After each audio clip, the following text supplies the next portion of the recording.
Amigas, amigos, bienvenidas y bienvenidos una vez más a Diálogos Humanistas, conjuntando mentes brillantes, conociendo filosofías de vida.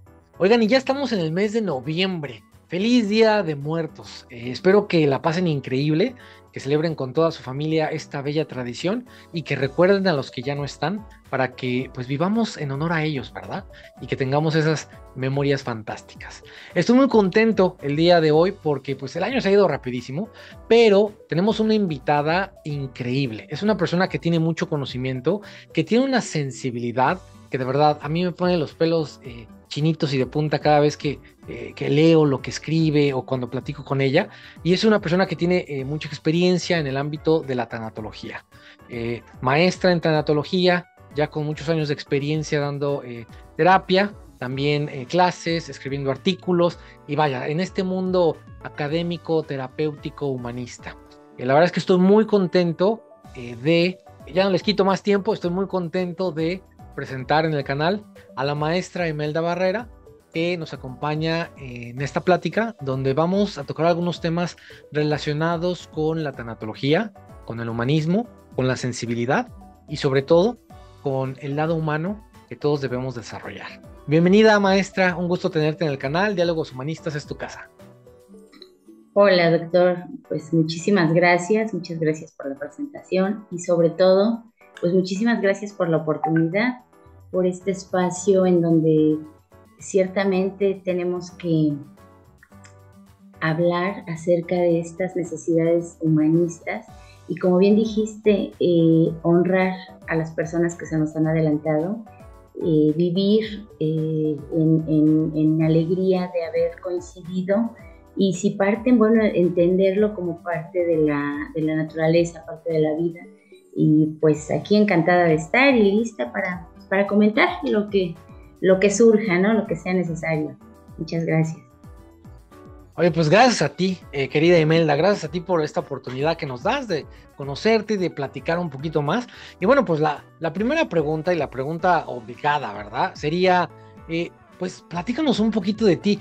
¿Cómo llegaste a ser tanatóloga? Porque no es como que levantes un día y digas, ay, pues voy a estudiar sobre la muerte, ¿verdad? Sino, ¿cómo llegaste a este proceso de querer averiguar más, de conocer sobre la tanatología y de convertirte en una terapeuta que utiliza la tanatología como parte de sus estrategias?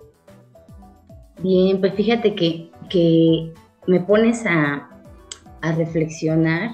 Sí es algo que tal vez a través de los años lo vas comprendiendo, incluso lo vas agradeciendo, que la vida te sorprende con momentos que te rompen, con momentos que, ¿sabes qué pienso ahora? Que debiera ser tan natural, tan normal aceptarlos, pero a mí me sorprendieron porque obviamente no tenía la capacidad de entenderlo, no tenía a lo mejor, y lo digo muy modestamente, los conocimientos que me lleven a situarme en esta postura hoy y decir, es parte de la vida.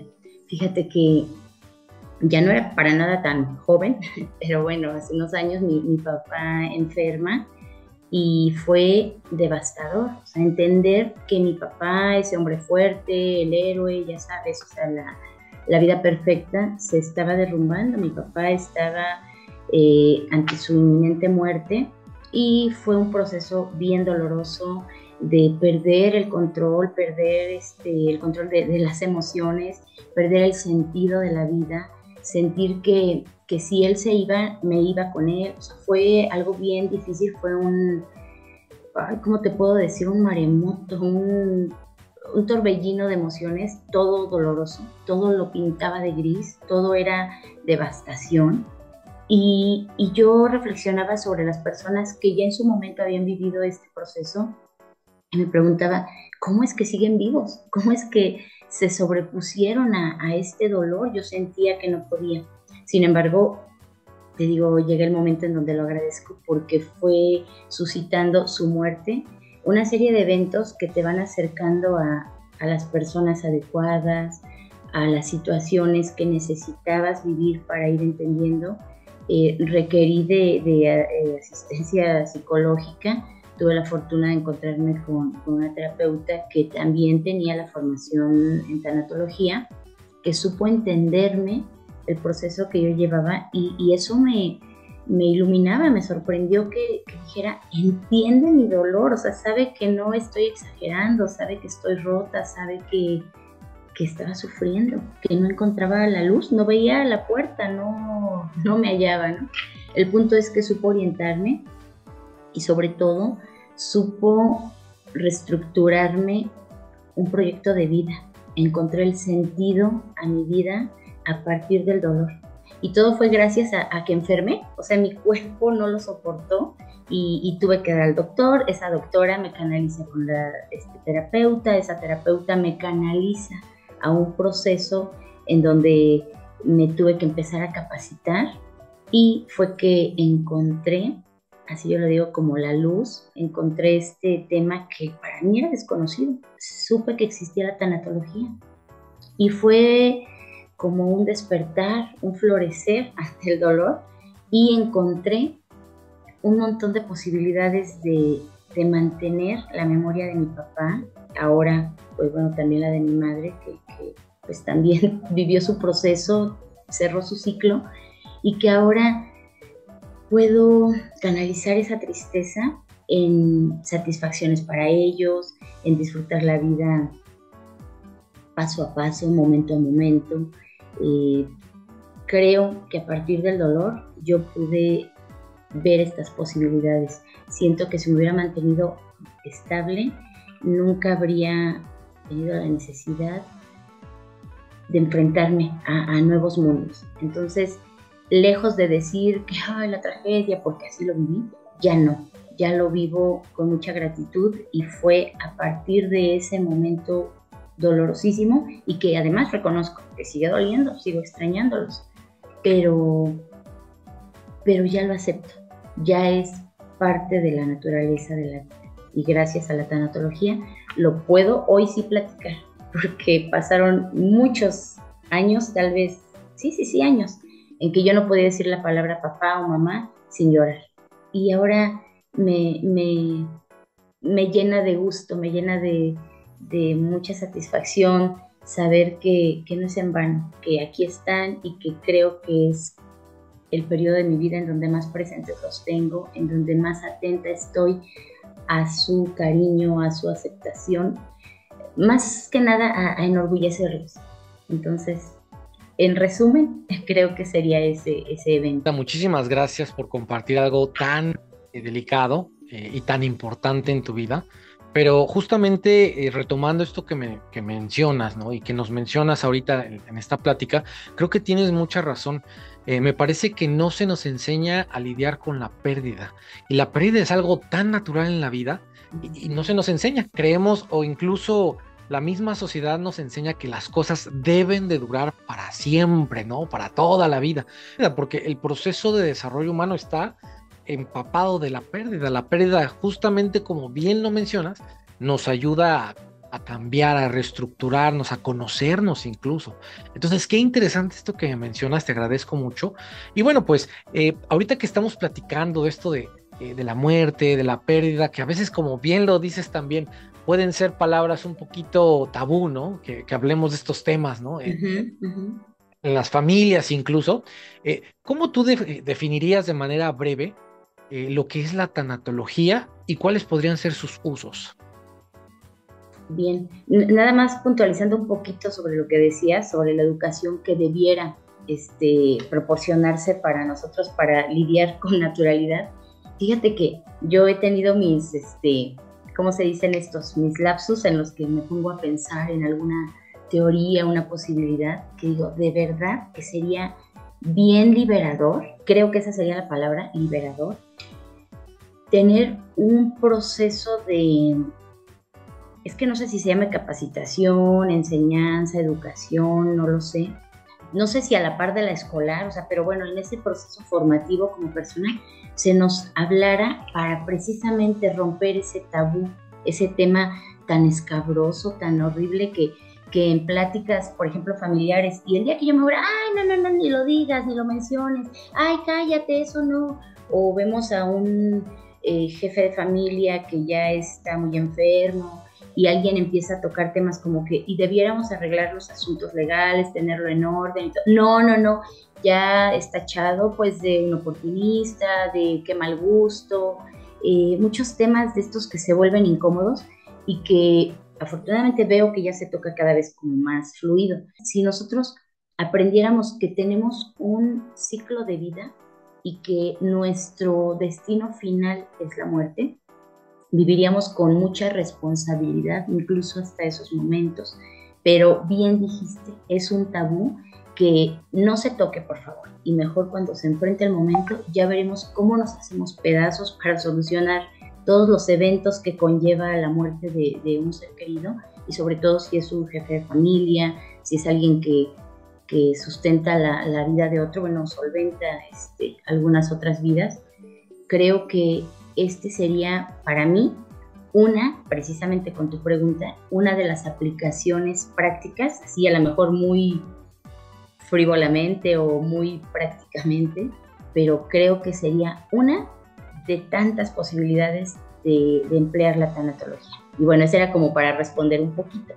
Pero ahorita que me dices qué es la tanatología, fíjate que es bueno, al menos así lo veo, no tengo una disciplina ahorita atraída de un autor en específico, pero logro entenderlo como esa disciplina que te ayuda a entender, como bien te decía, el proceso de la vida, todo este ciclo, pero también el proceso que tienen los eventos en esa propia existencia, los procesos en las relaciones interpersonales, los procesos en nuestros proyectos de vida, en los sueños también, en los deseos, en las aspiraciones, en esas fantasías que nos programamos y que no se logran, que no se concretan, que se van, que se esfuman, que no se cierran y que nos dejan con cierto vacío, que nos dejan con la melancolía, con la añoranza. Entonces la tanatología es esa disciplina que te ayuda a entender que la vida tiene estas posibilidades de reencontrarte, de reestructurarte y de entender que todo puede sí florecer, sí vivir, pero también va a existir siempre la posibilidad de la pérdida, y en todos los sentidos. Entonces, ¿qué aplicación tendría? Pues esa, ayudarnos a no victimizarnos, a sufrir el dolor como se deba sufrir, en la cantidad, en la intensidad, en el proceso que corresponda para cada persona, en el respeto de ese dolor y en la esperanza que nos tiene que dar el vivir ese momento, saber que es el inicio de algo. Es bien complicado, de repente me decía alguien, pues es la ciencia del bien morir, así de simple. Dije, sí, también es eso, pero es mucho más. Se me hace una de las disciplinas más generosas, más humanistas, de hecho, en donde te ayudan a entender que tu dolor por aquella mascotita es tan respetable como aquel dolor de una persona que perdió su empleo, como aquella persona que rompió con su novio, como aquella persona que se muda de ciudad, como aquella persona que quería tener un hijo y le acaban de diagnosticar esterilidad. Es esa disciplina que te ayuda a reencontrarte con tu realidad a pesar de las pérdidas. Muchas gracias. Y fíjate que esto que mencionas es muy interesante. Bueno, hay muchas cosas que mencionas que quisiera como cada una sacar una lista.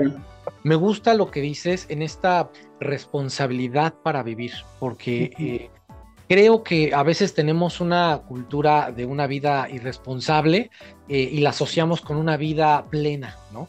Y decimos, solo se vive una vez y que no pasa nada, que este tipo de cosas. Pero creo que realmente una vida responsable habla mucho de esta capacidad de entender que nuestra experiencia pues es finita, va a terminar en algún punto, y eso es muy interesante. Y otro punto muy interesante que también rescato mucho y me encanta cómo lo mencionas, es justamente esta cultura del evadir los temas relacionados con la muerte, ¿no? Con la pérdida. Y cómo esto creo que genera a veces mucho más dolor o problemas o consecuencias más severas que la pérdida misma. ¿Cuántas familias no conocemos que, como bien lo dice, se despedazan, ¿no? Por los famosos terrenos del abuelito, y Sí. el abuelito, pues, es un proceso normal, o sea, viene por esta vida y se va, y todo el daño que se causa justamente por estos evadicios de mal gusto. Entonces, fíjate qué interesante. A mí me surge ahora, justo que estamos platicando de esto, la idea de quién debe ir al tanatólogo. Es decir, me estoy muriendo, debo de ir al tanatólogo, me diagnosticaron una enfermedad terminal, debo de ir al tanatólogo, la tanatóloga. ¿Quién debe de ir al tanatólogo? ¿Por qué? Que como humanos todos tenemos la responsabilidad, deberíamos tener el compromiso y el hábito, el buen hábito de asistir tanto a terapia como a tanatólogo en ciertas circunstancias, como lo dices. El enfermo terminal que le acaban de diagnosticar, mira una cosa bien curiosa que sucede. Es él el enfermo, y si bien le va y es informado de su enfermedad, él tendría que asistir. Pero ¿qué crees? Hablando de las evitaciones, de esta cultura del tabú, de que no le digas porque se va a desmoronar emocionalmente, hay que mantenerlo engañadito, hay que decirle que es nada más algo como muy leve, aunque sabemos que están contándose sus días, ¿no? Te digo, si las circunstancias le permiten y él se enteró, bueno, pues él es el primero que tendría que asistir. Pero ¿qué crees? Todos los demás a su alrededor, toda la gente que está conviviendo con él, tienen que caminar de la mano, tienen que caminar juntos. El enfermo, para entender que su proceso es natural, que sus días están pues llegando a su fin, que se pueda reconciliar con sí mismo, con las personas que él sintiera que es necesario, que pudiera dejar un orden, y sobre todo que él pudiera decidir el destino de su vida, porque él es dueño de su vida. Hablando de la responsabilidad que dices, él, mientras esté lúcido, esté en las capacidades cognitivas de decidir, él es el único que tiene el derecho y la responsabilidad de decidir qué tratamiento se le va a aplicar. Tal vez sea innecesario ese tratamiento doloroso, costoso, incómodo, que solamente le va a agregar unas horas de vida. Él tiene el derecho de decidir si quiere someterse a ese proceso de quimioterapias, de terapias de cualquier tipo, ¿no?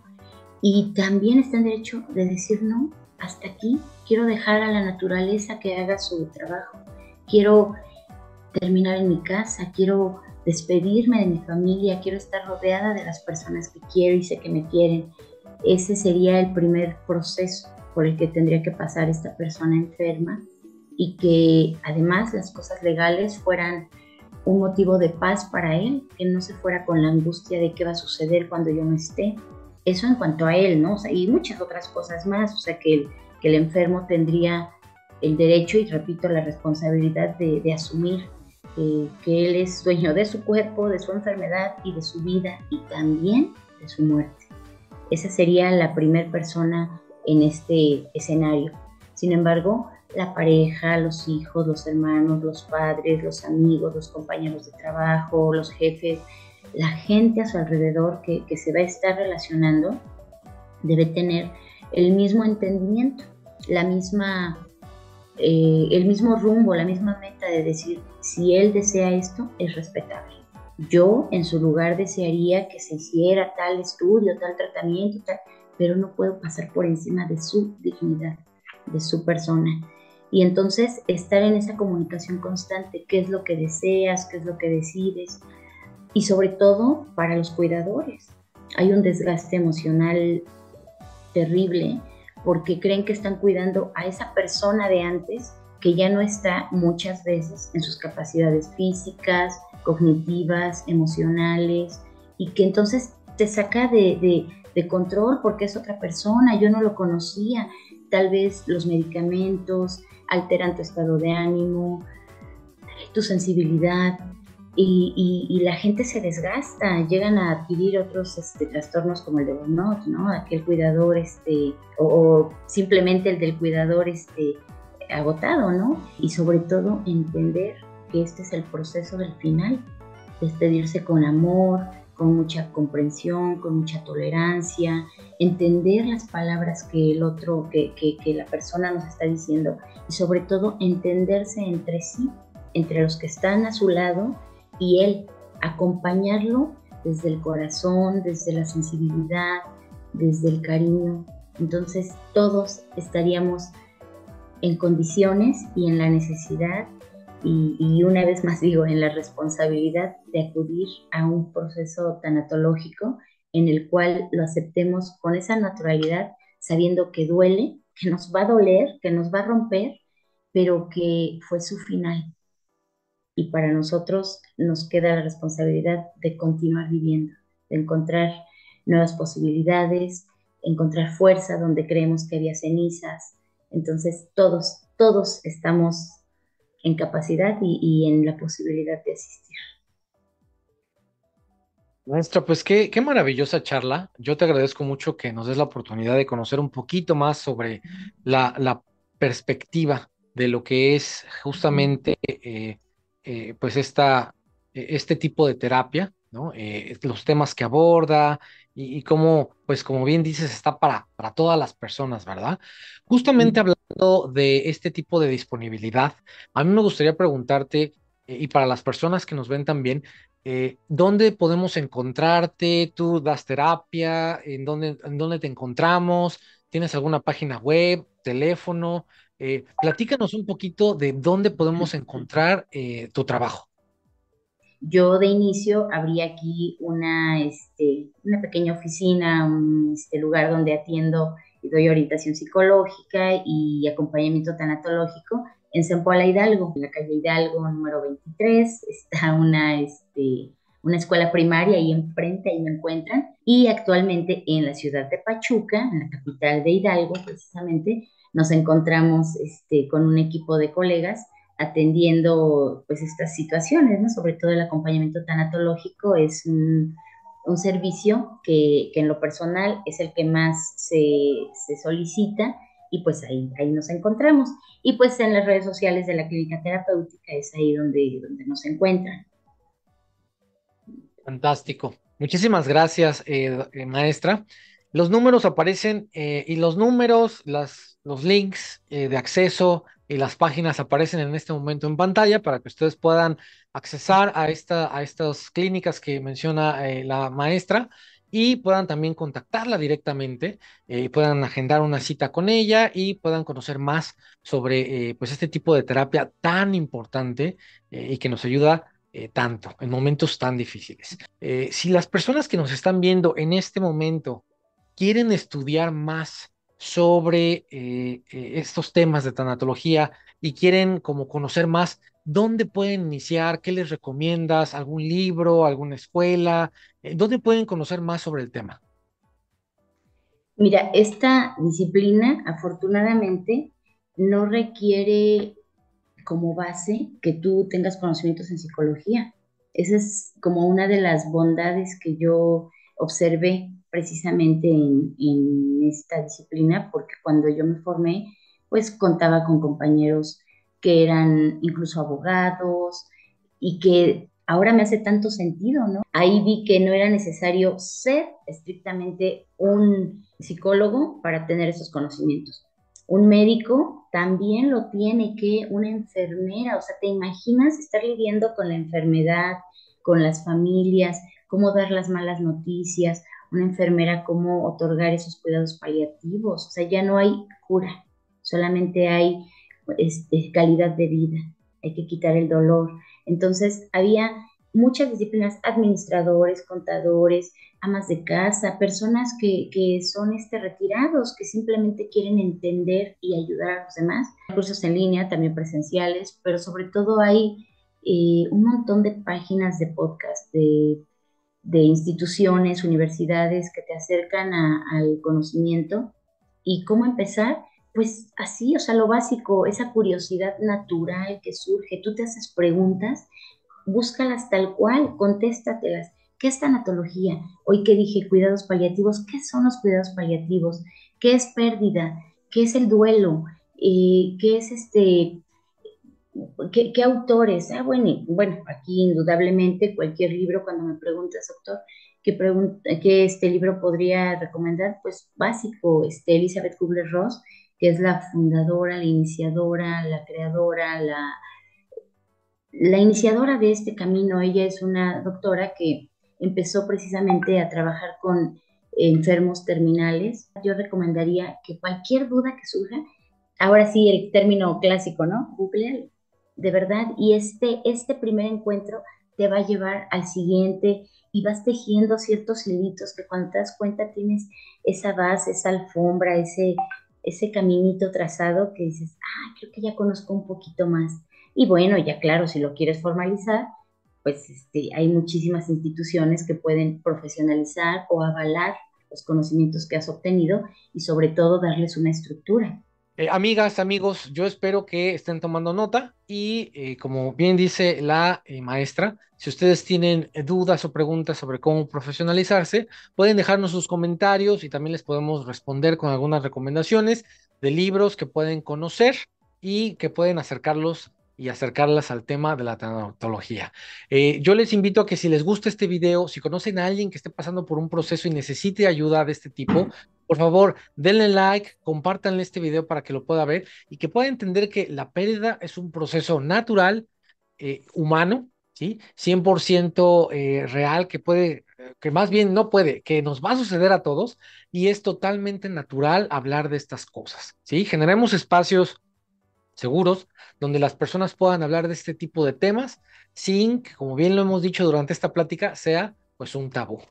Maestra, te agradezco muchísimo la oportunidad que nos diste de conocer un poquito más sobre estos temas. Ya como cierre de la entrevista, si alguien que nos está viendo el día de hoy está pasando por algún proceso doloroso de pérdida, ¿qué mensaje le dejas para que pueda tanto buscar ayuda profesional como empezar a entender un poco más acerca de estos temas? ¿Cuál sería tu mensaje para todas las personas que en este momento que pueden estarnos viendo están sufriendo por alguna pérdida? Ay, doctor, creo que algo que yo sí recuerdo que hubiera deseado saber fue que era temporal, que piensen que este dolor, que tengan la certeza que este dolor es temporal. Sentimos que nos hundimos en un túnel profundo, que no saldremos de él, que la vida se acabó, que nunca más tendré una alegría, pero puedo garantizarles que sí hay un después, que sí hay un mañana, que sí hay ese despertar, ese amanecer, que sobre todo vivan su dolor, que no lo evadan, que no lo oculten, que no lo disfracen, que no lo oculten simplemente, que lo vivan con pasión, de verdad, con ese sentir, con ese dolor que te puede romper, que te puede aterrar incluso, pero que lo permitan, que se permitan romperse, que se permitan sufrirlo, pero que yo les garantizo que es temporal. El consejo que les doy es denle su tiempo, vívanlo, reconcíliense con la vida sabiendo que es parte de la naturaleza y sobre todo sabiendo que pueden ver a su alrededor que hay gente, les digo, yo hubiera deseado, pero yo veía y decía, ¿cómo lo lograron? O sea, ¿cómo es que ellos ya no tienen a esa persona a su lado y siguen viviendo, siguen existiendo, siguen produciendo incluso? Y este sería el mensaje. Vívanlo, aún con el miedo que da, pero tengan fe en que hay un mañana, en que reiniciarán y que tendrá un sentido este dolor, que tendrá nuevos matices en su vida, que les dará experiencia, que les dará fortaleza y que saldrán de estos momentos fortalecidos y transformados sobre todo, y que si capitalizan ese dolor, esa experiencia, ese aprendizaje, los va a hacer mucho mejores personas, porque van a empatizar, porque van a conectar con los demás, porque nos volvemos más comprensivos, porque nos volvemos más humanos. Y esa es la paradoja de la vida, ¿no? Maravilloso. Maestra Imelda, muchísimas gracias por darnos la oportunidad de tener esta plática. Yo te invito a que cuando quieras hablar, pues aquí Diálogos Humanistas es tu casa. Gracias por este espacio. Amigas y amigos, gracias por acompañarnos en esta cápsula. Yo les invito a que hablemos de estos temas, a que rompamos estos ciclos y estos temas tabús y que generemos espacios seguros donde todos podamos hablar de temas de esta naturaleza que son al fin y al cabo temas humanos. Les agradezco mucho su tiempo, estos diálogos humanistas, conjuntando mentes brillantes, conociendo filosofías de vida. Nos vemos en la próxima cápsula. Si esta cápsula te gustó, por favor, danos like, suscríbete, comparte. Gracias y nos vemos en la próxima.